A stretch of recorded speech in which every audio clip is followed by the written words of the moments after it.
Nous allons parler aujourd'hui donc de Vincenzo Gemito. Gemito qui était un sculpteur napolitain vivant à la fin du 19e siècle. Essentiellement, il est né en 1852 et il est mort en 1929. C'est un sculpteur qui est connu en Italie depuis le 19e siècle, qui est connu aujourd'hui. Et c'est un sculpteur qui, au début du 21e siècle, il faut le dire, est inconnu en France. Et c'est surprenant parce qu'en fait, il était très célèbre en France à la fin du 19e siècle, puisque c'est l'un des grands sculpteurs européens de la fin du 19e siècle. Et il avait donc une notoriété réelle, je vais vous expliquer tout cela, une notoriété réelle donc en France. Donc, pourquoi parler de Gemito aujourd'hui? Eh bien, au fond, je pense que le cas, si l'on peut dire, de Gemito peut intéresser facilement toutes les personnes qui sont liées au monde des musées d'une manière ou d'une autre. Puisque si Gemito est devenu très célèbre en France à la fin du 19e siècle, c'est en grande partie grâce aux expositions auxquelles il a participé. Et si Gemito peut éventuellement redevenir un petit peu connu au début du XXIe siècle, eh bien, c'est en grande partie grâce à une exposition qui s'est tenue au Petit Palais à Paris en 2019 et qui a, espère-t-on, entamé une sorte de résurrection de la notoriété de Gemito en France. Alors, on dit souvent de Gemito que c'est un artiste qui a exprimé l'âme napolitaine, le sculpteur de l'âme napolitaine, ce qui signifie qu'il a été capable d'associer dans sa production plastique, associer à la fois le réalisme et la poésie qu'on peut éventuellement retrouver à Naples. Mais comme vous le voyez avec les images qui se succèdent sur l'écran, Gemito n'était pas seulement un sculpteur, c'était aussi un dessinateur. On en verra un très très grand dessinateur, donc de la fin du 19e et du début du 20e siècle.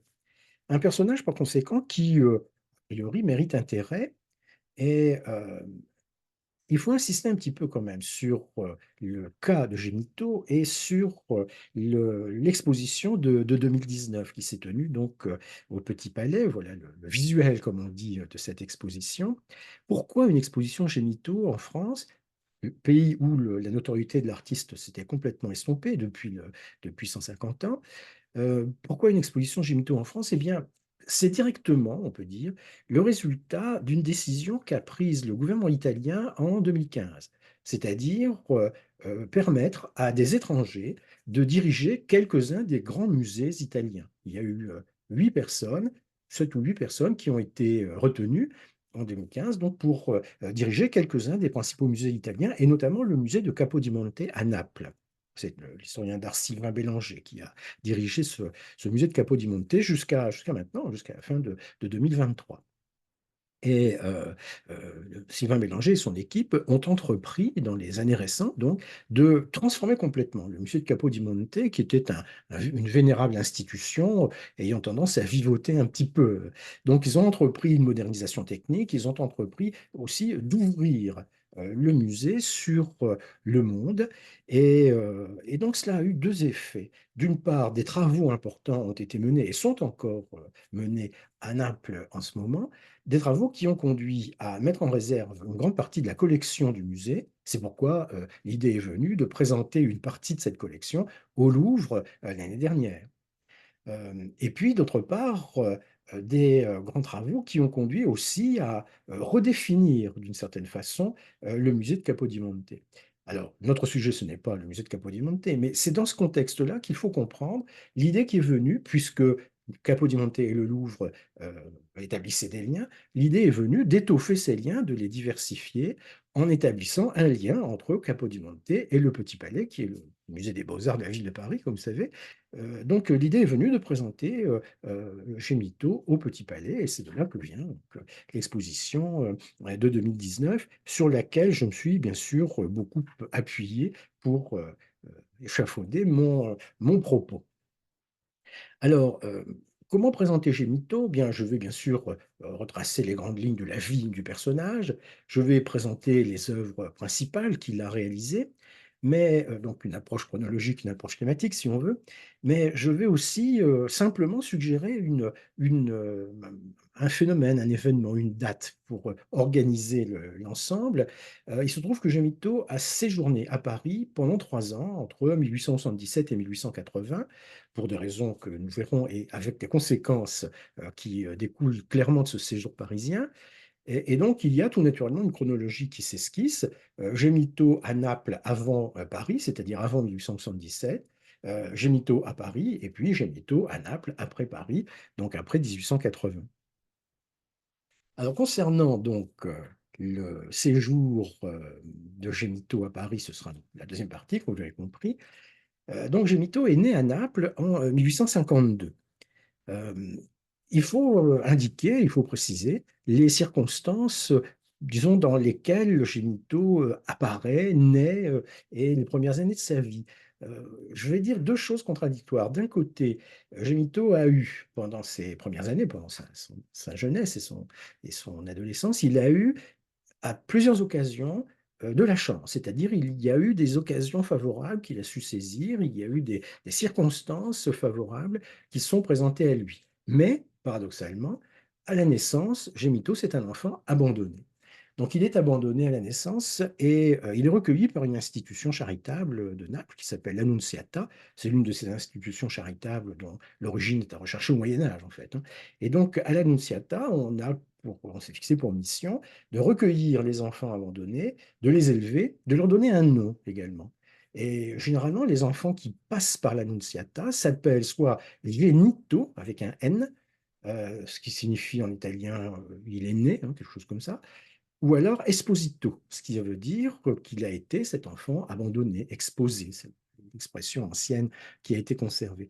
Dans le cas du sculpteur qui nous intéresse, qu'on voyait une petite bizarrerie orthographique, le N a été remplacé par un M, et Gemito aimait beaucoup cette erreur orthographique, et il disait, je m'appelle Gemito, il disait souvent, je m'appelle Gemito, et Gemito signifie douleur.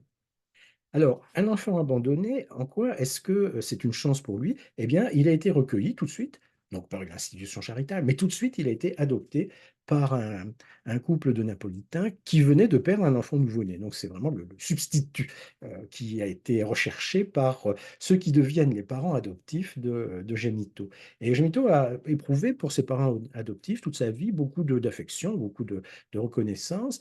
Et comme on va le voir, cela a pu influencer un petit peu son œuvre à la fin du 19e et au début du 20e siècle encore. Donc, les parents adoptifs de Gemito sont sûrement des gens exemplaires, mais ce sont des gens pauvres. Et donc, l'enfance de Genito, c'est une enfance de pauvreté à Naples. Genito passe une partie de son enfance dans les rues antiques de Naples, à parcourir ces rues et à s'imbiber de l'atmosphère de la Naples de toujours, ville très ancienne, hein, s'imbiber de cette atmosphère. Et c'est peut-être là qu'il réussit à percevoir, à humer, à saisir l'âme napolitaine, qu'il va réussir ensuite à, comme le dit sa réputation, à exprimer dans la terre cuite et dans le bronze. Plus précisément, étant donné le lieu où il est né et le lieu où il vit dans son enfance, Gemito entre en contact avec les artisans, les artistes qui fabriquent les personnages de la crèche. La crèche, c'est une spécialité napolitaine depuis des siècles. Et à Naples, dans le quartier de San Gregorio Armeno, on fabrique des petits sujets pour la crèche depuis longtemps. On en fabrique à l'époque de Gemito, on en fabrique encore aujourd'hui. Et donc, Gemito est amené à voir dans son enfance non seulement les personnages de la crèche, mais aussi la manière de les fabriquer, la manière de les modeler dans l'argile, la manière d'associer des différents matériaux pour composer le personnage. Et cela a certainement beaucoup influencé son art, cela a certainement beaucoup influencé sa pratique. Il n'est pas surprenant que les premières œuvres de Gemito, eh bien, ce soit des œuvres en terre cuite ou en plâtre éventuellement, et que ce soit des œuvres représentant, enfin, décrivant, inspirées par la veine populaire, la veine du peuple des rues de Naples. C'est tout à fait ce que l'on voit dans la production de Gemito très rapidement. Les portraits d'enfants, donc. Parce que Gémito a, et c'est une deuxième chance qu'il a après avoir été recueilli par des gens exemplaires, Gémito est, placé en apprentissage par sa mère adoptive et il se trouve qu'il est placé en apprentissage chez un sculpteur. Heu, il y a de tout dans l'atelier de sculpture, hein. On peut, exercer les basses besognes ou alors éventuellement modeler l'argile et Gémito va ainsi, montrer une certaine aptitude pour, les arts, ce qui va le conduire à entrer en contact avec plusieurs artistes et notamment avec, le grand maître de la vie artistique napolitaine dans les années 1860-70 qui est le peintre Domenico Morelli et il y a donc une circonstance favorable. Il peut non seulement connaître la vie dans les rues de Naples, antiques, mais il peut aussi, façonner les portraits des, personnes que l'on trouve dans les rues de la ville. Et on voit là sa première œuvre, enfin c'est la plus ancienne œuvre conservée de lui, hein, que nous ayons. C'est, le, le joueur de cartes donc, qui est, réalisé en 1869 et qui est présenté à l'exposition des Beaux-Arts de Naples en 1870. Domenico Morelli, qui est donc, qui devient le protecteur, on peut dire, de Gemito, fait présenter cette œuvre dans l'exposition de 1870 à Naples. Euh, Gemito est né en 1852, hein, donc en 1870, il n'est pas vieux. Et donc, ce joueur de cartes, c'est une sculpture intéressante. Elle est en plâtre patiné. Elle représente l'un des enfants des rues, l'un des Scunizzi, comme on dit, à Naples, qui joue aux cartes. Alors, c'est un jeu, c'est se distraire peut-être, mais il y a aussi peut-être l'idée de tirer les cartes, de lire l'avenir ou d'essayer d'imaginer un avenir à travers les cartes. Il y a une ambiguïté hein, dans la notion de tirer les cartes.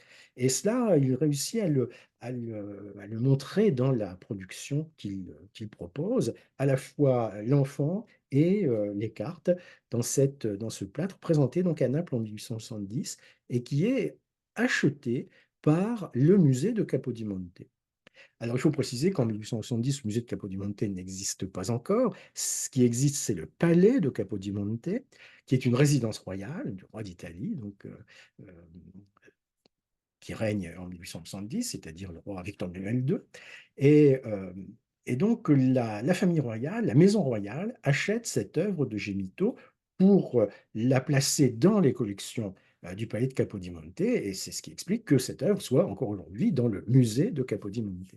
Donc, vous voyez, le troisième circonstance favorable, si on peut dire, Gemito, très jeune, il n'a pas 20 ans, euh, expose à Naples et très jeune, il n'a pas 20 ans, il est repéré notamment par la Maison royale. Donc il y a là vraiment un complexe de circonstances tout à fait favorables pour lui. Il est connu à Naples dès son arrivée sur la scène artistique. Alors on peut se demander pourquoi la Maison royale achète des œuvres dans les expositions des beaux-arts, les expositions d'art plastique qui se tiennent régulièrement à Naples. Il faut se placer dans le contexte de ces années 1860-70. Ce sont les premières années qui suivent l'unité italienne.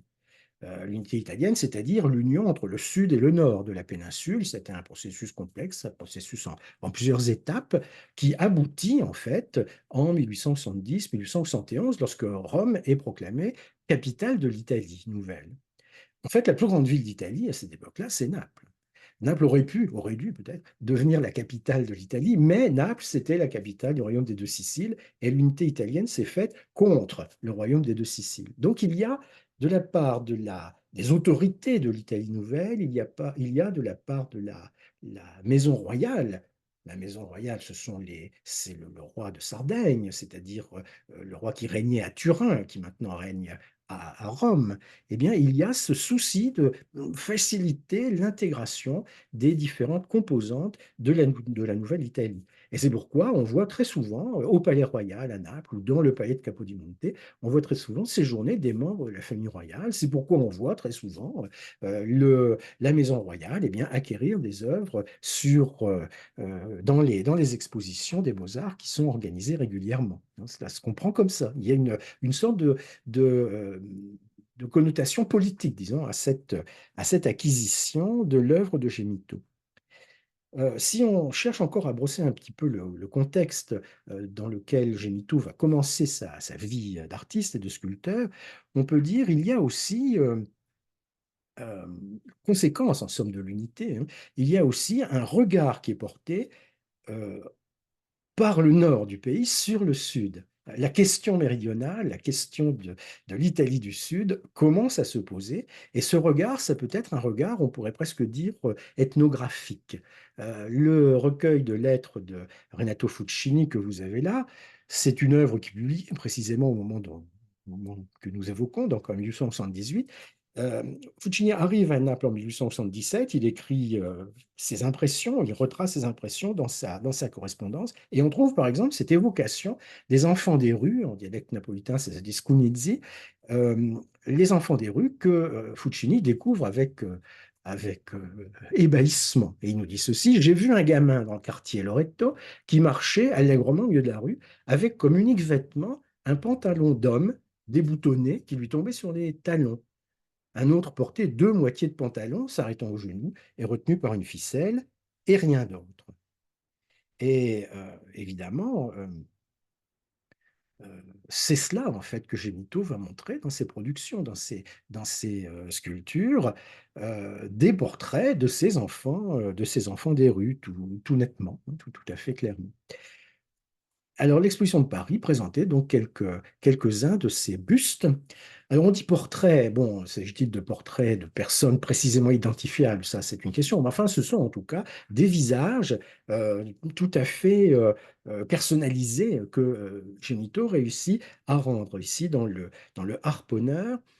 Donc, vous voyez la manière dont il dispose en quelque sorte la tête sur les épaules. Les épaules ne sont pas donc figées, hein. Elles sont animées d'un mouvement, et cela contribue beaucoup à donner à la sculpture de la vie et du naturel.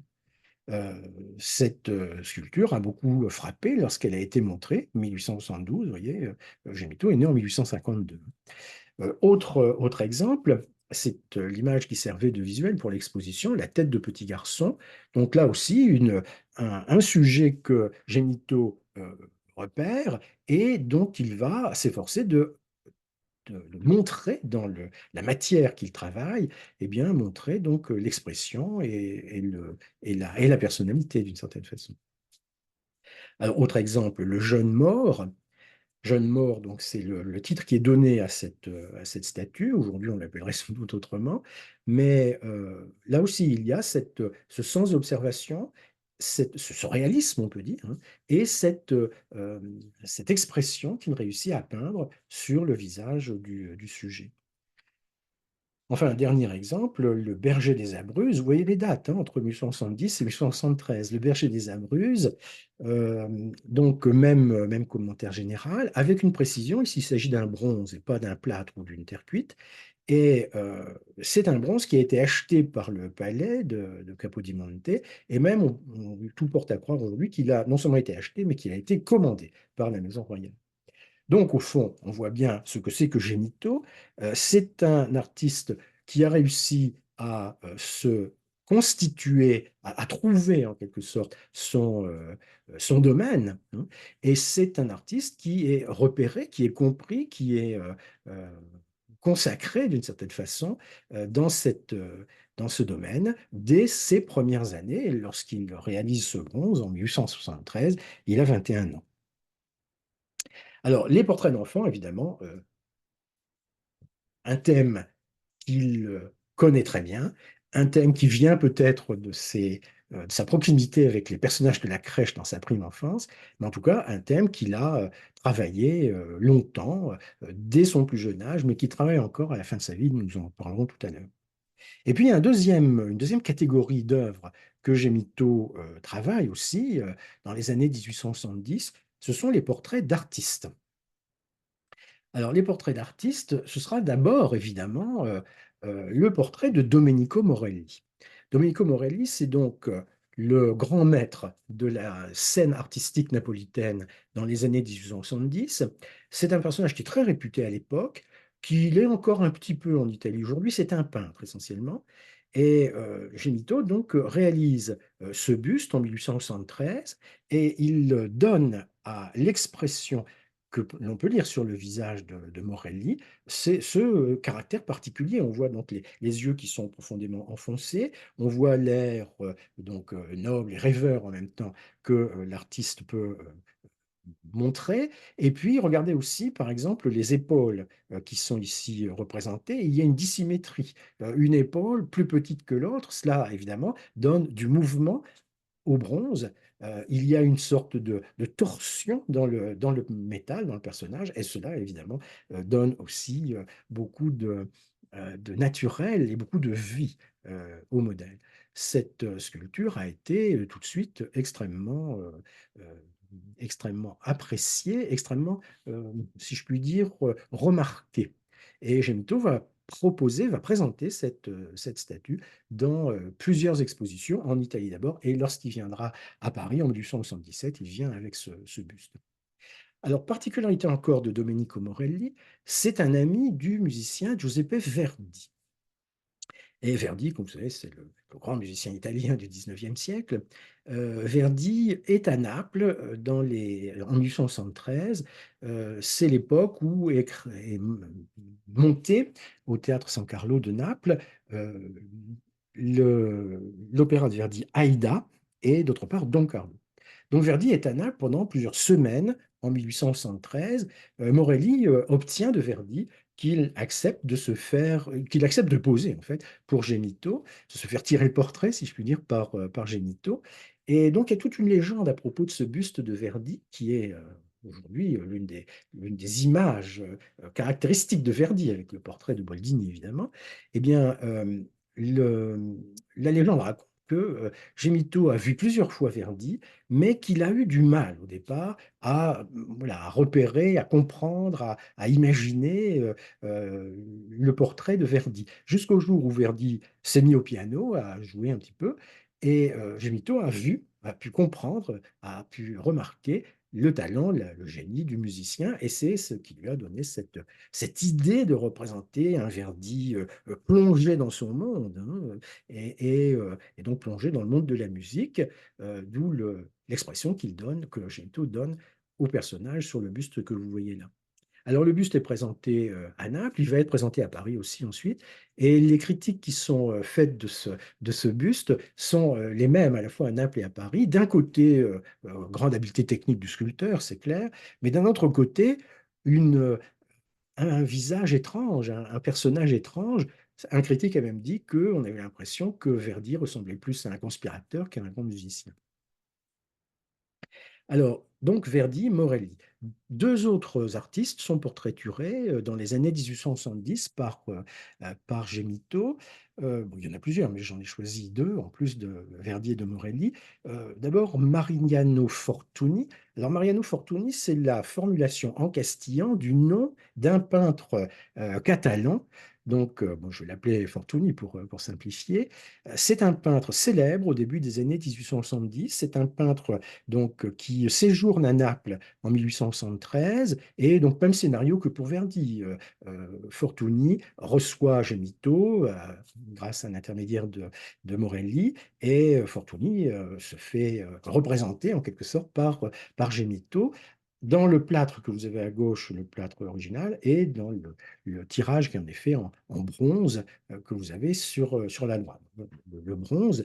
Donc, on peut retrouver dans ce portrait de Fortuny les caractéristiques qu'on a repérées déjà dans le buste de Morelli, par exemple. La dissymétrie, c'est le déséquilibre même hein, dans la présentation. Vous voyez la position du socle et du visage, par exemple. Il y a une sorte de- de déséquilibre tout à fait remarquable. Gemito a beaucoup travaillé sur la chevelure, sur la moustache aussi de Fortuny. Et tout cela donne évidemment beaucoup de vie, beaucoup de- je dirais, de naturel à la physionomie de Fortuny. Gemito a réussi à produire une image, l'image d'un artiste un peu rêveur, qu'il réussit à montrer et incarner dans le bronze. Alors, cette image de Fortuny, ce portrait de Fortuny a beaucoup frappé, a eu beaucoup de succès, aussi parce que, malheureusement pour lui, bien sûr, Fortuny meurt en 1874 de maladie, Et donc, le portrait que Gemito en a fait est considéré tout de suite, par sa famille en particulier, comme une sorte d'image, parfaite du peintre à son apogée. C'est pourquoi cette image est déposée, donc une réplique du buste de Gemito est déposée sur la tombe de Fortuny, à Rome. Alors, précisons que le Fortuny en question, c'est Mariano Fortuny, le peintre, qui vit et qui meurt donc en 1874, mais Fortuny a un fils très jeune en 1874, fils qui va développer toutes ses activités à la fin du 19e, au début du 20e siècle. C'est le fameux créateur de tissus, hein, qui porte le même nom, Mariano Fortuny, et auquel un musée est consacré à Venise. Alors, les bustes que l'on a vus ont été réalisés à Naples par Gemito. Le buste que l'on va voir maintenant, le buste de Giovanni Boldini, est réalisé durant les années 70, en effet, par Gemito, mais à Paris. Gemito est arrivé à Paris et donc je reste sur le thème des bustes avant de parler du séjour parisien en détail. Giovanni Boldini, c'est un peintre originaire de Ferrare. C'est l'un de ces peintres italiens qui évolue autour du groupe des Macchiaioli, mais qui vit une bonne partie, enfin qui passe une bonne partie de son temps à Paris. Lorsque Gemito arrive à Paris, eh bien, il entre en contact tout de suite avec Boldini, et Boldini va estimer que ce jeune sculpteur napolitain mérite d'être encouragé, et donc il va lui procurer plusieurs commandes. Gemito va avoir l'occasion de réaliser plusieurs œuvres à Paris grâce à l'intermédiaire de Boldini. Et Gemito réalise donc ce buste de Boldini, où, donc même commentaire que ceux que j'ai pu faire précédemment, où on repère la dissymétrie, on repère la torsion dans la partie supérieure du buste, on repère aussi l'expression que Gemito réussit à faire apparaître sur le visage du sujet. Donc c'est une œuvre qui est tout à fait remarquée lorsqu'elle est présentée au Salon en 1878, celle-là. En arrière-plan, vous voyez un autre buste de Gemito, bien sûr, c'est le buste de Paul Dubois, que Gemito réalise en 1879. Alors, Paul Dubois est aujourd'hui un personnage qui est complètement oublié. C'est un sculpteur, c'est un artiste réputé de son temps. Il a la particularité aussi d'être, on pourrait dire, une notabilité du monde des arts sur le plan administratif. Il a été conservateur au musée Luxembourg, il a dirigé l'école des beaux-arts. Enfin bref, c'est une sorte de sommité dans le monde des arts. Et Gemito donc réalise ce buste. Alors par comparaison aux autres, on pourrait dire que précisément ce qu'on a remarqué dans les autres bustes, la dissymétrie, la torsion, le mouvement, ce n'est pas quelque chose qu'on voit dans ce buste-là. Et c'est pourquoi j'ai mis la photographie de Paul Dubois pour comprendre qu'il y a dans la personne de Paul Dubois, il y a une sorte d'impression de notabilité qui émerge. Paul Dubois apparaît sur sa photographie comme étant relativement euh, compassé. Et Gemito a amélioré un petit peu peut-être le sujet dans le buste qu'il en tire, mais il n'a pas abandonné cet aspect-là.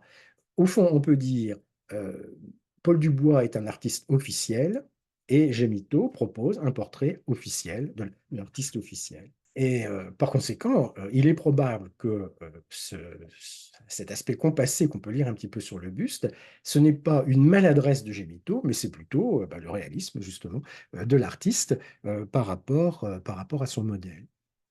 Donc, Paul Dubois, c'est un artiste qui vit à Paris, que Gemito rencontre quand il arrive à Paris, et c'est le moment donc d'évoquer le séjour parisien de Gemito. Alors, Gemito séjourne à Paris de 1877 à 1880, pendant presque 3 ans, et il vient euh, montrer ses œuvres au Salon de 1877, et il va les montrer au Salon des années qui suivent, et il va aussi montrer ses œuvres à l'Exposition universelle de 1878. Euh, ce séjour à Paris est pour lui un enjeu important, évidemment, dans sa carrière, mais c'est un séjour durant lequel il va rencontrer vraiment la consécration, non pas simplement à l'échelle de Naples, mais à l'échelle de Paris, et compte tenu du rayonnement, disons, culturel de Paris à ce moment-là, c'est une consécration à l'échelle européenne, à vrai dire, qui commence pour Gémito en 1877. Il faut se représenter ce que c'est que le salon et ce que sera ensuite l'exposition universelle.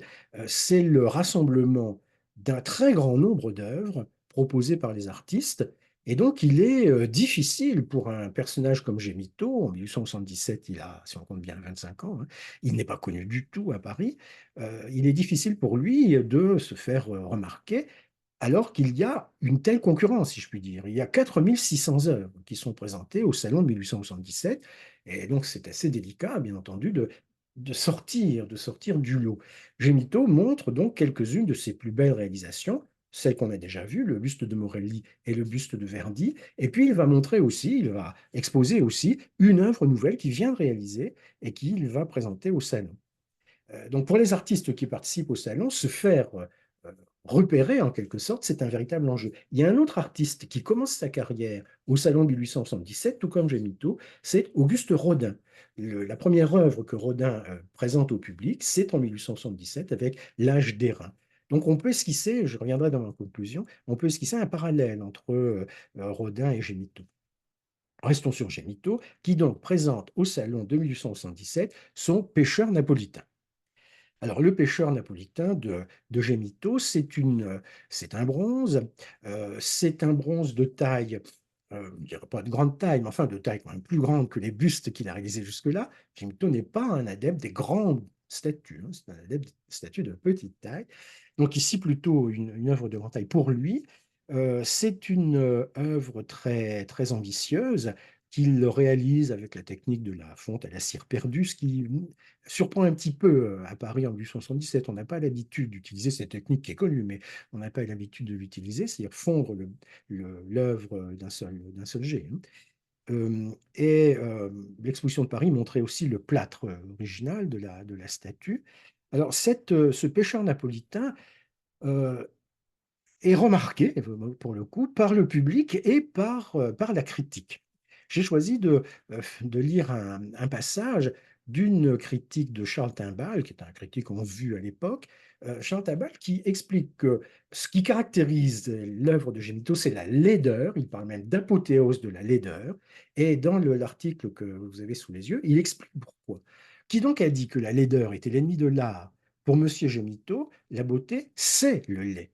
Il le recherche sous toutes ses faces, il le répond avec sérénité sur son modèle tout entier. La pose est choisie entre toutes pour bien mettre en évidence le but que l'artiste poursuit. La tête est celle d'un crétin, les mains, les pieds sont des griffes, les os percent une peau qui semble suinter une sueur visqueuse. Quand l'œil rencontre ces difformités anatomiques à la vitrine des orthopédistes, il se détourne avec dégoût. Mais voyez la puissance de l'art. Cette étude est traitée avec une telle vigueur de talent qu'elle attire la foule, séduisant peu à peu ceux-là même qu'elle a le plus révolté. Le pêcheur napolitain est un des succès du salon.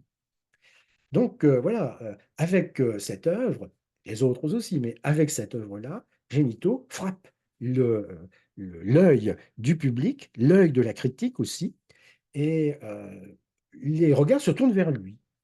Et d'autant qu'il récidive dans les années qui suivent, notamment à l'exposition universelle de 1878. Les regards se tournent vers lui, ceux de la critique, bien sûr, mais ceux aussi de la presse comment dirais-je, satirique. Il y a une presse satirique sous le Second Empire et sous la Troisième République, hein. À partir du moment où on ne traite pas de sujets politiques sous le Second Empire, on peut publier ce qu'on veut. Et là, la sculpture, ce n'est pas vraiment un sujet politique, tout au moins à ce stade. Et donc, vous voyez, là, vous avez un dessin de Bertal, donc le dessinateur de l'illustration, qui nous montre comment, enfin, l'accueil, la réception qui est faite au pêcheur napolitain de Gemito. Vous voyez le titre, un crapaud venant de prendre une grenouille par Monsieur Gemito.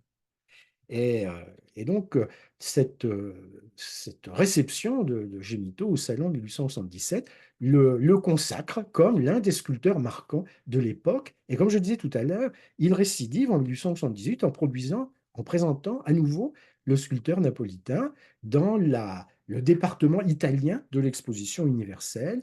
Et ce, ce pêcheur napolitain, en 1878, reçoit le même accueil que l'année précédente. Là, c'est extrait d'une critique du département italien de l'exposition de 1878. Et donc, on peut lire le raisonnement suivant. L'exposition italienne est riche, d'ailleurs, un ouvrage académique d'une bonne facture, mais dépourvu d'expression. Aussi, le public qui demande à être fortement remué passe-t-il rapidement devant ces grandes machines pour aller admirer des œuvres esthétiquement laides, telles que la statue de bronze que nous a envoyée M. Gemito. Ce pêcheur napolitain est vraiment dégoûtant, mais il est plein de vie, et on fait cercle autour de ce petit monstre accroupi dans la vase. Monsieur Dorcy obtient de son côté un certain succès avec ses parasites, qui, à la fin d'une orgie romaine, s'affaissent, ivre-mort, dans la salle du banquet. Ces deux personnages sont vrais, sans doute, en tant que tirés du domaine de la nature de plus bas étage, mais comme font presque toujours les réalistes, l'artiste est allé jusqu'à la caricature. Donc, Gemito, d'autres sculpteurs aussi, comme donc Achille Dorcy, euh, mais en tout cas Gemito, frappe par le côté particulier de sa pratique, et il y a à la fois un succès public, mais il y a aussi une certaine réserve parmi les critiques de l'époque. Cette statue n'est pas présentée à l'exposition de 1878 ni au salon de 1879 parce qu'elle est réalisée en 1880. Gemito est rentré à Naples à ce moment-là, mais elle sera présentée à Paris à plusieurs reprises dans les années qui suivent. Donc, je l'ai ajoutée avec les précédentes. C'est le porteur d'eau. Donc, c'est une statuette qui nous montre un enfant ayant sous le bras droit un- une réserve d'eau qu'il va proposer avec le petit bidon qu'il a dans la main gauche, qu'il va proposer à qui on veut, donc dans les rues de la ville. Et ce porteur d'eau, lorsqu'il a été montré, eh bien, est reçu de la même façon que le pêcheur napolitain dont on vient de parler. Donc, on est sensible à la virtuosité du sculpteur. On est sensible aussi au naturalisme, au réalisme de la représentation, sensible ou choqué par le réalisme de la représentation. Cette sculpture est en fait une commande de l'ancien roi des Deux Siciles. Le royaume des Deux Siciles a disparu en 1861 du fait de l'unité, et l'ancien roi des Deux Siciles est donc en exil ici ou là en Europe. À un moment, il est à Paris et il commande à Gemito cette statue, hein, un porteur d'eau. Le résultat ne lui plaît pas du tout, justement à cause de peut-être ce qu'il considère comme un excès de réalisme.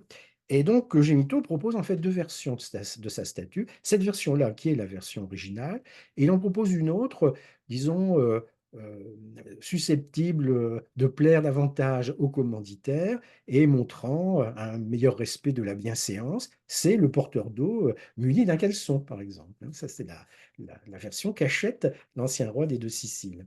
Le peintre Ernest Meissonnier, dont on va parler dans un instant, a aussi une statue de ce porteur d'eau, mais pour la version de Meissonnier, le caleçon est amovible, donc on peut le mettre ou ne pas le mettre selon le visiteur auquel on présente la statue. Donc le porteur d'eau, le pêcheur napolitain, deux des œuvres majeures de Gemito autour de 1877-1880. Voilà donc un gros plan de cette statue du porteur d'eau. Alors, Gemito est donc à Paris pendant 3 ans. Il rentre à Naples en 1880, mais il va revenir à Paris plusieurs fois. En 1885, il va revenir pour les expositions universelles de 1889 et de 1900, et puis il revient une dernière fois en 1924. Il meurt en 1929.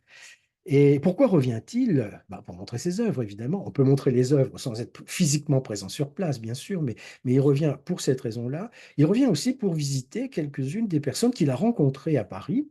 Il a pu faire des rencontres parmi les artistes contemporains. Et alors, j'ai évoqué Rodin tout à l'heure. Donc, les deux artistes exposent pour la première fois au Salon de 1877. Est-ce que les deux sculpteurs se connaissent? Est-ce qu'ils se sont rencontrés? Est-ce qu'ils ont entretenu des relations d'une manière ou d'une autre? On ne sait pas bien parce que les archives personnelles des artistes ne se conservent pas forcément facilement. Donc on ne sait pas. En tout cas, il n'y a pas de rencontre, je dirais, publique, officielle, ayant donné lieu à des articles dans la presse ou bien à des photos. À partir du moment où on peut imprimer les photos. Rien de tout ça. Quand on analyse la correspondance, les lettres qui ont été conservées, On peut penser qu'il y a des contacts épistolaires entre Gémito et Rodin. On en est certain, en tout cas pour 1911. C'est sûr qu'il y a un échange de correspondance à ce moment-là, mais sans doute pas beaucoup plus que ça. Donc, on ne peut pas conclure à une influence que l'un aurait pu exercer sur l'autre. Euh, certainement, cela ne s'est pas produit. En revanche, Gémito, s'il n'a pas vraiment côtoyé Rodin, a côtoyé Ernest Meissonnier. Alors, Ernest Meissonnier, c'est un peintre, c'est un sculpteur aussi. Aujourd'hui, évidemment, la notoriété d'Ernest Meissonnier n'est pas très grande, hein.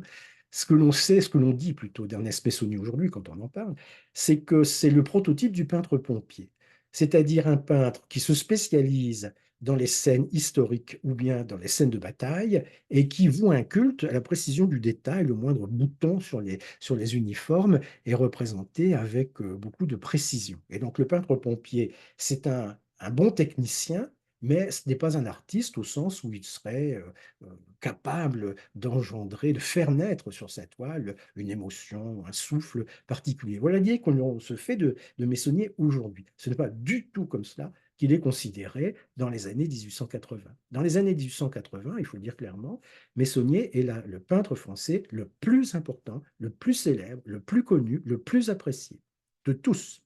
De tous les artistes qui sont présents à Paris en 1885, par exemple, c'est Meissonnier qui est de loin le plus apprécié. Alors, de nos jours, on dit évidemment, à Paris, à la fin du 19e siècle, il y a de grands artistes qui sont là et qui sont mal connus, qui sont mal compris, qui n'arrivent pas à exposer, qui n'arrivent pas à vendre leurs œuvres. Vous voyez Van Gogh, par exemple, hein.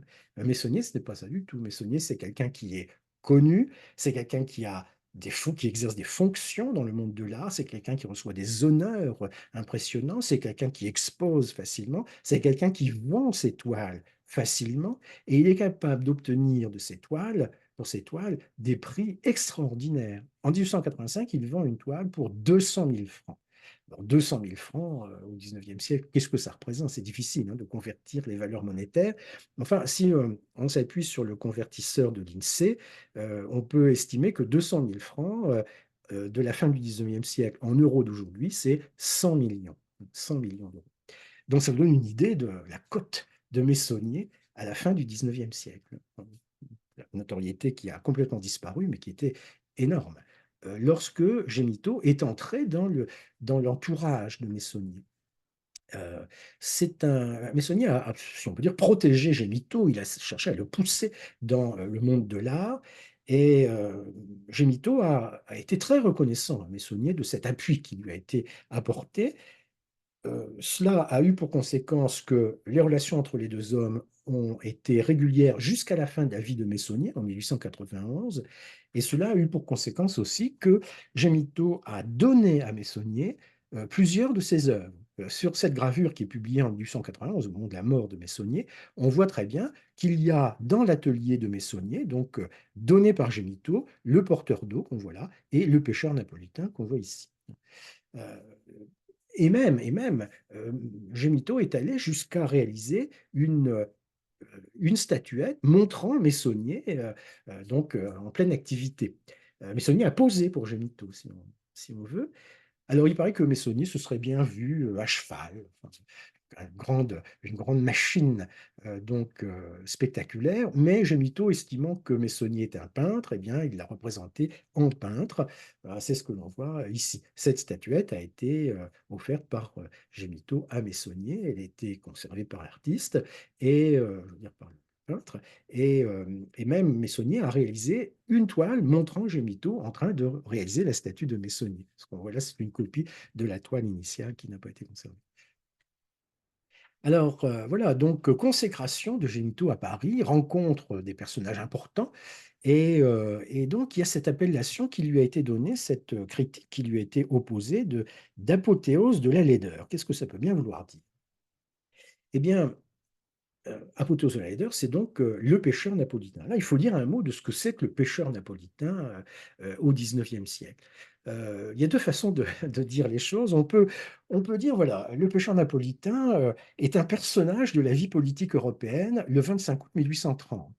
Le 25 août 1830, on donne au Théâtre de la Monnaie à Bruxelles une représentation de l'opéra d'Auber sur un livret de Scribe, La Muette de Portici. Et la Muette de Portici raconte un épisode de l'histoire de Naples en 1647, la révolte de Masaniello. Et qui est Masaniello? C'est un pêcheur napolitain, justement. Donc la révolte de Masaniello, les Napolitains proclament la République, les Napolitains demandent l'appui de la France de 1647. Le temps que la France définisse sa position, les Espagnols ont le temps de réagir et d'écraser l'insurrection de Masaniello. C'est cela que raconte donc l'opéra d'Auber sur un livret de Scribe.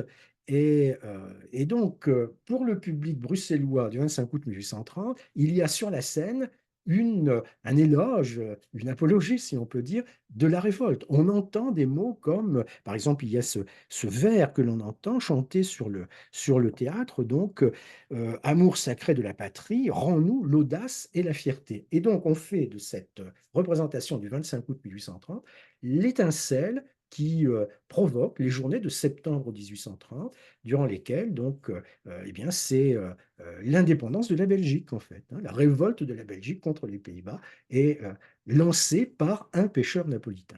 Ça, c'est le pêcheur napolitain sur le plan historique. Si on en reste au domaine des arts plastiques, on peut dire que le pêcheur napolitain, c'est un thème absolument courant. C'est une sorte d'archétype des arts graphiques et plastiques au XVIIIe siècle et au XIXe siècle. Il y a une sorte de personnage que le pêcheur napolitain peut camper, et donc il est représenté avec des attributs particuliers. Alors ça peut être par exemple la culotte courte, les manches roulées, et surtout, surtout, le bonnet rouge. Le bonnet, donc planté sur la tête, voilà ce qui caractérise le pêcheur napolitain. Et vous avez là une statue de Carpeau datant de 1858 qui nous montre un pêcheur napolitain. Cette statue a été acclamée euh, comme l'œuvre de Carpeau assez souvent, et on a reconnu dans cette statue une rupture par rapport au thème traditionnel du pêcheur napolitain depuis le XVIIIe siècle, au thème, si je peux dire, classique du pêcheur napolitain, parce que Carpeau a donné du naturel à son pêcheur napolitain qui n'est pas, qui n'est qui s'est un petit peu détaché, on pourrait dire, de l'inspiration néoclassique. Donc la statue de Carpeau a été considérée comme rompant avec une certaine tradition. Il est évident que lorsque Gemito présente son pêcheur napolitain à des gens qui sont habitués à voir l'œuvre de Carpeau, il y a là quand même plus qu'une rupture, hein. Et le pêcheur napolitain de Gemito, enfin, le sculpteur ne l'a pas trouvé, ce pêcheur napolitain, dans la tradition des dessinateurs et des sculpteurs depuis le XVIIIe siècle. Il a trouvé son pêcheur napolitain sur les ports, sur les quais du port de Naples. Euh, Cette photographie nous montre ce que c'est qu'un pêcheur napolitain sur les quais du port de Naples, et c'est cela que Gemito a pu voir et dont il a pu s'inspirer.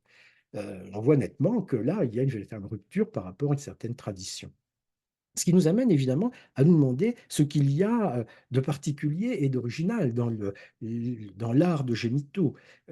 Ce n'est pas une méconnaissance de la tradition, c'est un choix qui est fait, un parti qui est pris d'observer le monde, que ce soit le grand artiste comme Verdi ou le petit pêcheur comme celui qu'on a sous les yeux, observer la réalité et essayer de la dépeindre, de la représenter avec le plus d'empathie et le plus de poésie possible. L'association du réalisme et de la poésie, c'est ce qui caractérise l'art de Gemito, clairement, le sculpteur de l'âme napolitaine, par conséquent. Alors, Gemito donc rentre à Naples en 1880.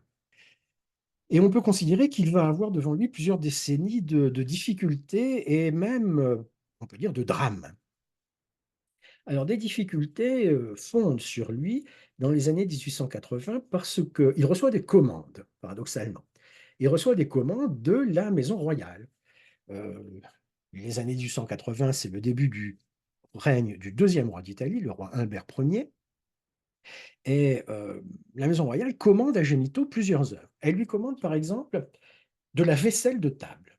Il s'agit de dessiner et de réaliser de la vaisselle de table. Commande importante, commande prestigieuse, mais commande qui plonge Gémito dans le doute, dans la perplexité. Gémito n'est pas du tout un spécialiste de la vaisselle de table. C'est pas du tout ce qu'il réalise, ce qu'il fait. C'est pas du tout ce qui l'intéresse, à vrai dire, dans son activité de sculpteur. Donc, la commande lui est passée, mais en fait, il ne fait pas le travail demandé. Il laisse tomber, il abandonne cette commande. Une autre commande lui est passée par la Maison royale, qui n'est pas rancunière, donc, c'est la commande d'une statue pour orner les niches qui ont été pratiquées sur la façade du Palais Royal. Donc, ce n'est pas le palais de Capodimonte, hein, c'est le Palais Royal, dans le centre de Naples, sur la place du Plébiscite aujourd'hui. Et donc, c'est un bâtiment qui est plus ancien, évidemment, et on a décidé de représenter dans ces niches les personnages, quelques-uns des grands personnages de l'histoire de Naples.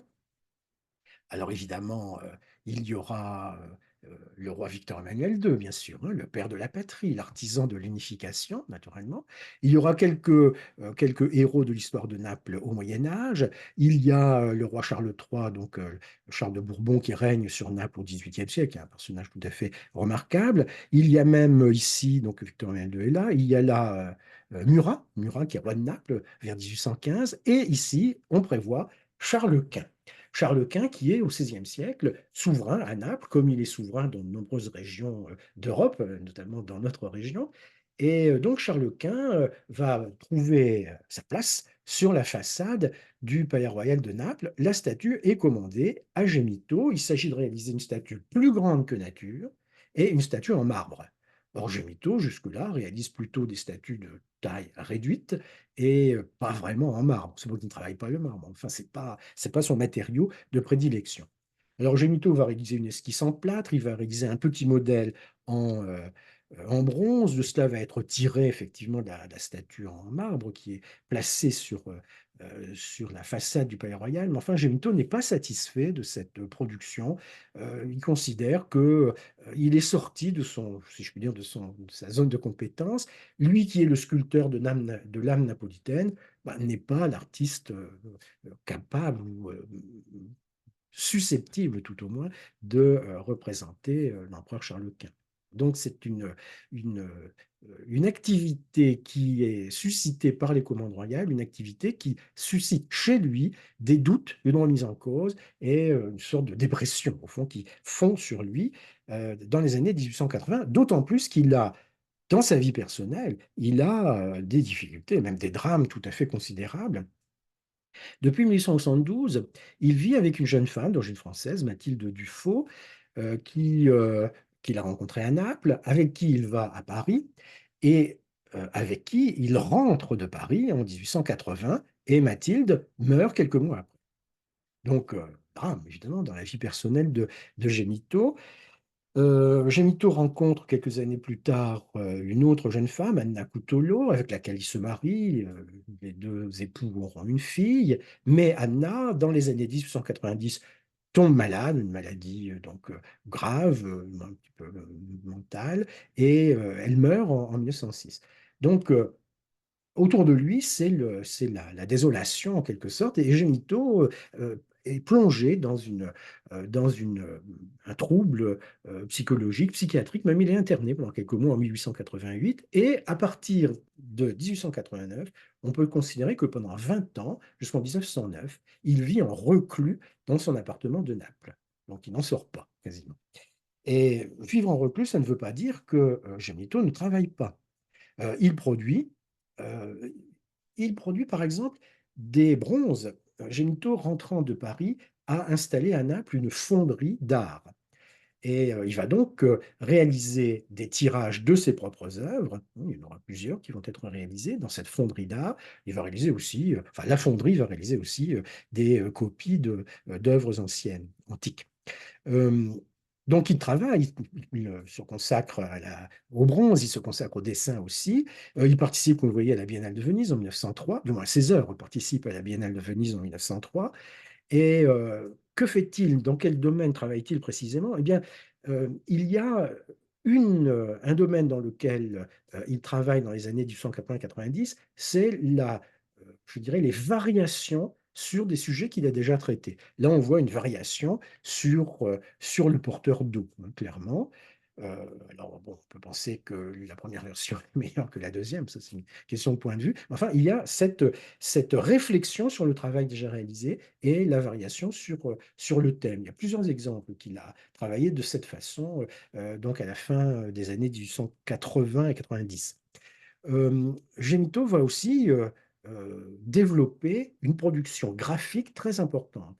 C'est un dessinateur, il pratique le dessin depuis les origines, bien sûr, mais il va dessiner beaucoup pendant sa claustration, disons, dans son appartement de la Via Tasso à Naples.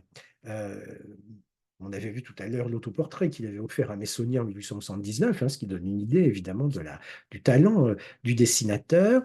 Et Junto va produire beaucoup de dessins mettant en scène, alors soit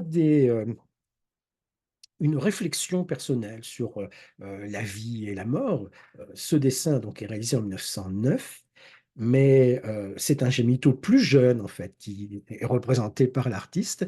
Et il y a sur la partie gauche du dessin le portrait de Mathilde, Mathilde qui est morte en 1881. Donc vous voyez cette juxtaposition d'un Gemito qui se rajeunit et d'une jeune femme morte depuis plus de 25 ans, en fait, lorsque le dessin est réalisé. Donc il y a cette production graphique un petit peu enfin, qui résulte d'une introspection du personnage. Et puis il y a d'autre part des sujets, disons, plus contemporains, si on veut, des personnages qu'il croise dans la rue, par exemple, lorsqu'il sort de chez lui, donc avant 1889 ou après 1909, des personnages qu'il croise dans la rue, ou alors des personnages de son entourage. Vous avez là un portrait donc de sa nièce, une nièce par alliance, et qui montre la virtuosité de Gemito, dessinateur. Euh, donc on trouve là aussi une façon quand même très différente de celle qu'il avait utilisée pour les portraits d'enfants des années 1870. Alors, ce que l'on voit aussi sous le fusain de Gemito, ce sera des portraits de notabilité napolitaine. Là, vous le voyez dessinant sur un grand format, hein, dessinant le portrait d'Achille Minozzi. Achille Minozzi, c'est un homme d'affaires, c'est un- un notable de la société napolitaine. C'est aussi un protecteur de Gemito hein, pour le déroulement de sa carrière. Et c'est un mécène. Minozzi achète les dessins de Gemito. Il collectionne les dessins de Gemito. Non seulement il les collectionne, mais il les montre aussi. Ce qui accroît évidemment la diffusion et ce qui renforce la notoriété de l'artiste. Alors voilà ce dessin d'Achille Minozzi. Ce qui est remarquable, donc, c'est le format, donc grand format, pas tout à fait grandeur nature, mais grand format. C'est la composition, hein. Le personnage est dessiné à mi-corps, il occupe toute la surface, en somme, de la feuille de papier. Et on a souvent remarqué dans les dessins de Génito, enfin, de nombreux critiques ont fait remarquer qu'il y avait dans les dessins de Génito comme une sorte on pourrait dire, de prémonition de courants artistiques qui viendront par la suite. C'est-à-dire, on a rapproché les dessins de Génito deux productions d'artistes différents dans une période ultérieure. On a rapproché, par exemple, les dessins de Gemito des productions des artistes du courant allemand de la Neue Sachlichkeit, donc la nouvelle objectivité, comme Grange. Et bon, ici, le personnage n'est pas dessiné à mi-corps, évidemment, mais c'est un petit peu le même point de vue, le même sens de l'observation qui est repérable chez Gemito, simplement 20 ans ou 25 ans avant hein, cet artiste allemand. Et euh, même remarque pour peut-être les plus célèbres des dessins de Gemito, les portraits donc des enfants Bertolini. Bertolini, c'est le nom d'un homme d'affaires napolitain qui est propriétaire du plus célèbre, du plus luxueux des hôtels de Naples au début du XXe siècle. Donc Bertolini commande à Gemito le portrait de ses deux enfants, garçon et fille, comme vous voyez. Gemito produit ces dessins de très grande taille, plus d'1,40 m de haut. Donc c'est pas tout à fait grandeur nature, mais c'est presque ça. Et on a donc deux dessins qui sont très célèbres. Bertolini les montre dans son hôtel, hein, les affiche dans son hôtel. Deux dessins très célèbres, deux des plus célèbres dessins de Gemito. Et Ces 2 dessins ont un point commun. Ils représentent 2 enfants, qui sont vêtus comme des enfants, même si le garçon porte une arme, on peut espérer être un peu factice quand même. 2 enfants donc, vêtus en enfants des débuts du XXe siècle, mais c'est surtout net chez la fille.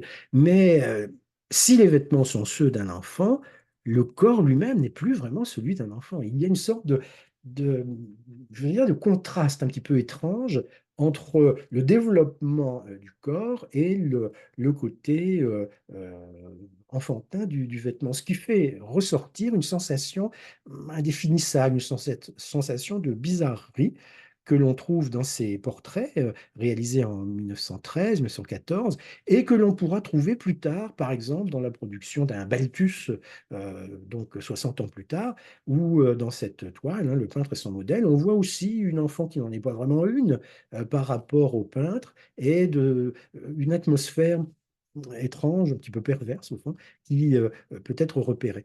Voilà, Gemito a eu cette prémonition au début du XXe siècle. Alors, en dehors des dessins, il y a un autre domaine dans lequel Gemito travaille beaucoup dans les dernières années de sa vie, enfin à partir des années 1890, c'est ce qu'on pourrait appeler le retour à l'antique. Gemito est né à Naples, il a vécu à Naples et il a vécu à proximité du musée archéologique de Naples, qui est évidemment mondialement célèbre. Et donc, il a pu visiter ce musée, il a visité d'autres musées, on le sait, mais celui-là en particulier, et il a pu entrer en contact avec des œuvres antiques qui l'ont marqué, qui l'ont frappé, qui l'ont inspiré, et sur lesquelles il réfléchit, sur lesquelles il médite, donc à la fin de sa vie. Il y a par exemple une statue qui est conservée au musée archéologique de Naples, qui est une statue d'Aphrodite en fait, mais qu'on appelle conventionnellement Psyché, la Psyché de Capoue, qui vient du théâtre de Capoue. Et de cette statue, Gemito va faire quelque chose qui n'est pas une copie, mais qui est une variation, qui est une réflexion sur le thème. Gemito explique que lorsqu'il produit cette œuvre, qu'il a voulu rendre à la psyché de Capoue toute sa tête. Alors il a complété, oui, certainement, mais il a travaillé, le modelé en particulier, de façon tout à fait précise et tout à fait attentive. Donc il connaît très bien l'art antique et il s'en inspire pour sa production des années 1880 et des années qui suivent. Voilà un exemple. Un autre exemple, ce sont ces 2 bronzes. Donc dans la collection du musée de Naples, il y a toute une statuaire en marbre, comme on vient de voir, mais il y a aussi des bronzes venant de Pompéi et d'Herculanum. Il y en a vraiment beaucoup. Et il y a notamment celui qui est au premier plan, donc le bronze antique, au deuxième plan, l'œuvre de Gemito. Donc le bronze antique, c'est un bronze qu'on appelle Narcisse ou Dionysos. Bon, c'est toujours difficile hein, de savoir ce que représente exactement euh, un personnage nu en plus, qui n'est pas vraiment accompagné d'un signe caractéristique. S'il y avait une feuille de lierre quelque part au pied du personnage, par exemple, voilà, on pourrait dire voilà, c'est Dionysos. S'il y avait un miroir ou un étang dans lequel se mirer, on pourrait dire, voilà, c'est Narcisse. Ici, on ne sait pas trop. Mais en tout cas, Gemito considère que cette œuvre, conservée à Naples, au Musée archéologique national, présente un défaut, notamment dans la manière dont le bras gauche a été réalisé. Il décide donc, c'est ce qu'il dit, il décide donc de l'améliorer. Donc ce n'est pas exactement une réplique, ce n'est pas une copie, c'est une réflexion sur l'œuvre ancienne et donc, comme le dit Gemito, une amélioration. Alors donc, voilà, la psyché, le narcisse, et bien sûr, il y a le portrait du philosophe. Alors, cette statue, qui est appelée conventionnellement portrait de Sénèque ou pseudo-Sénèque, bon, on ne sait pas du tout qui est le personnage représenté. Ce que l'on sait, c'est que ce n'est probablement pas Sénèque, ne serait-ce que parce que la datation que l'on donne de cette statue est antérieure d'au moins 2 siècles à l'époque où Sénèque vit. Et d'autre part, c'est une statue qui vient d'un villa des papyrus à, Herculanum, c'est une statue qui est frappante par justement l'expression qui est peinte sur le visage du personnage. Et Gemito va s'inspirer de ce bronze antique pour produire ce qu'il considère être le visage d'un philosophe, une sorte de portrait idéal d'un philosophe. Et voilà ce qu'il propose en 1888. Euh, donc 1888, première version du philosophe, et il propose en 1923, là vraiment à la fin de sa vie, une deuxième version du visage d'un philosophe. On voit que l'œuvre antique, bon, est quand même un petit peu loin hein, du résultat final. On voit que les deux productions sont très semblables, mais en même temps, il y a une différence qu'on peut repérer entre les deux bustes de philosophes de Gémito. Le plus ancien, donc qui est à droite, est traité de façon, on pourrait dire, un petit peu idéalisée, par comparaison au plus récent qui est à gauche, où les détails de la barbe, notamment, sont beaucoup plus précis, beaucoup plus, en quelque sorte, réalistes. Donc il y a une variation dans le rendu. Ce que l'on sait aussi quand on prend les photographies de l'entourage de Gémito, il y a des photographies qui montrent l'entourage de Gémito, qui montrent notamment celui qui n'est pas exactement son père adoptif, mais qui est le deuxième mari de sa mère adoptive. Bon. Mais quelqu'un qui a été le père nourricier de Gémito, en tout cas, et qui a été dans la fonderie d'art que Gémito établit à Naples au début des années 1880, qui a été la cheville ouvrière de la fonderie d'art, donc le deuxième père adoptif de Gémito, eh bien, ressemblait à cela. Donc, Gémito s'est inspiré du pseudo-Sénèque du musée, mais il s'est inspiré aussi du portrait de son père nourricier pour proposer cette image idéale d'un philosophe. C'est une des œuvres les plus célèbres de Gémito. Alors, autre thème qui a beaucoup intéressé Gémito dans la tradition antique, c'est le thème d'Alexandre. Alors, on aurait pu imaginer de grandes productions relatives à Alexandre. Il paraît que Gemito a caressé le projet de réaliser une grande statue équestre d'Alexandre, mais bon, il ne l'a pas fait en tout cas.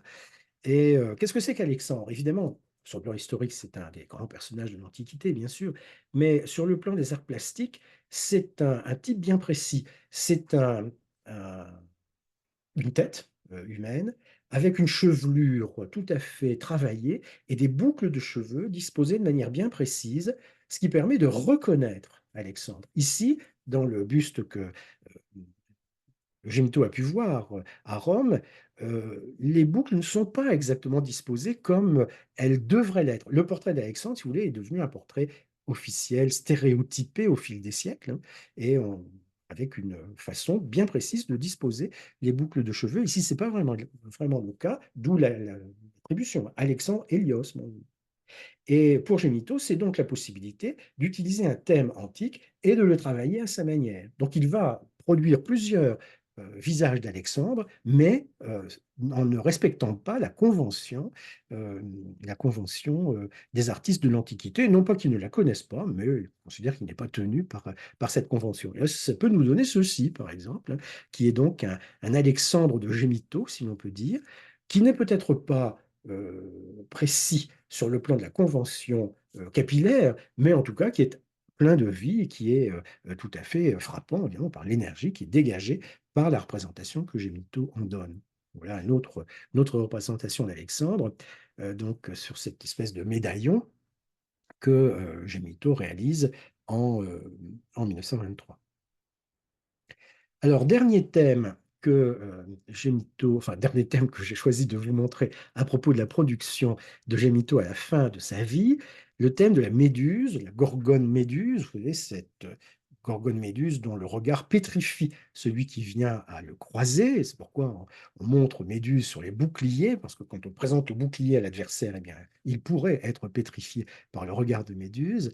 Et donc, Gemito produit ce médaillon à la tête de Méduse dans un métal qui n'a pas beaucoup travaillé durant sa vie, c'est l'argent, il a travaillé plutôt le bronze, et donc argent doré ici, montrant cette tête de Méduse. Alors d'où vient le thème?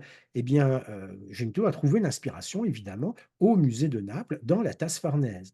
La tasse farnèse, qui est un camée en sardonyx de grande taille, hein, presque 30 cm de diamètre. C'est le plus grand camée sculpté, nous ayant été légué par l'Antiquité. Alors en fait, il y a un autre grand camée qui est conservé à Paris, qui est le grand camée de France, représentant Tibère, l'empereur romain Tibère, mais le camée de France est sculpté sur une face, tandis que là, la tasse farnèse est sculptée sur les deux faces. Donc on pense que c'est un objet qui a été sculpté à Alexandrie à la fin du IIe siècle avant Jésus-Christ. On sait que c'est un objet qui a été présent dans différentes collections au fil du temps. On en suit à peu près le parcours dans l'Antiquité, au Moyen Âge. On sait qu'à la fin du XVe siècle, cet objet figure dans la collection de Laurent le Magnifique à Florence, et donc ensuite on peut suivre le parcours de l'objet facilement jusqu'à Naples. C'est un objet un peu mystérieux parce qu'on a beaucoup de mal à interpréter la scène qui est représentée sur l'une des faces du camée. Euh, et donc, moi, je vous parle de l'autre face, c'est-à-dire le portrait de Méduse. Évidemment, la tasse farnèse est au musée de Naples, Gemito est au pied du musée de Naples, si l'on peut dire, et bien sûr, la correspondance est tout à fait évidente entre les deux. Donc, ce thème de l'héritage antique que l'on peut utiliser, que l'on peut reformuler, et à propos duquel, avec lequel on peut produire une création contemporaine. Voilà comment s'achève, si l'on peut dire, la carrière de Gemito avec cette production. Alors, une conclusion peut-être pour nous. Bon, il y a plusieurs conclusions qu'on peut proposer. Une première conclusion, ce serait de dire, après tout, nous nous intéressons au musée, nous sommes amis des musées, n'est-ce pas? Eh bien, voilà un exemple intéressant de, euh, du rôle des musées. Les musées qui peuvent évidemment présenter une collection permanente, c'est ce qu'ils font, bien sûr, hein, mais qui peuvent aussi organiser des expositions pour attirer l'attention sur un point ou sur un autre. Et la tentation pour un musée peut être la facilité, c'est-à-dire toujours le même sujet, toujours les mêmes œuvres. Van Gogh à Auvergne, par exemple, ça c'est assez facile de faire ça. Ou alors des sujets plus compliqués, plus originaux. Par exemple, Gemito a proposé au public français en 2019. Donc, vraiment un exemple très, très intéressant de la signification et du rôle des musées. Et puis, une autre conclusion qu'on peut proposer aussi, c'est d'essayer d'évaluer ce qu'est l'image de Gemito aujourd'hui. Donc, dans le cas de la France, on l'a dit, voilà, peut-être que l'exposition de 2019 a entamé un processus de résurrection de l'image de Gemito, on verra bien. Mais en tout cas, quelle est l'image de Gemito en Italie? Gemito n'a jamais été oublié en Italie. Il est connu, et pas seulement à Naples. Ses œuvres sont présentes dans les principaux musées, et pas seulement en Italie. Euh, Gemito est connu, oui. Est-il vraiment apprécié? Ce n'est pas sûr. Euh, Pourquoi? Parce que bon, peut-être que son esthétique particulière est plus difficile à comprendre aujourd'hui. Le sculpteur de l'âme napolitaine, c'est une expression qui est un petit peu floue quand même, hein. Euh, Difficulté aussi à prendre la mesure de l'œuvre de Gemito. Dans l'œuvre de Gemito, vous avez des productions en terre cuite, parfois en cire, c'est-à-dire un matériau quand même fragile. Et donc les œuvres voyagent difficilement. Ou alors vous avez des œuvres tout à fait solides, en bronze par exemple, mais Gemito et son entourage ont proposé, ont réalisé des versions successives des œuvres. On a tiré des versions des œuvres de Gemito. Donc c'est très difficile, quand on voit un bronze de Gemito, de savoir si c'est le bronze original ou pas. Enfin, en matière de bronze, la notion d'original est un petit peu floue elle aussi, mais disons que l'abondance des tirages nuit un petit peu à une juste mesure de la production et de l'originalité de la production de Gemito. Ce qui fait que on peut penser qu'en Italie aujourd'hui, à Naples en particulier, Gemito est certainement plus connu qu'apprécié véritablement. Et donc, ça peut être la conclusion.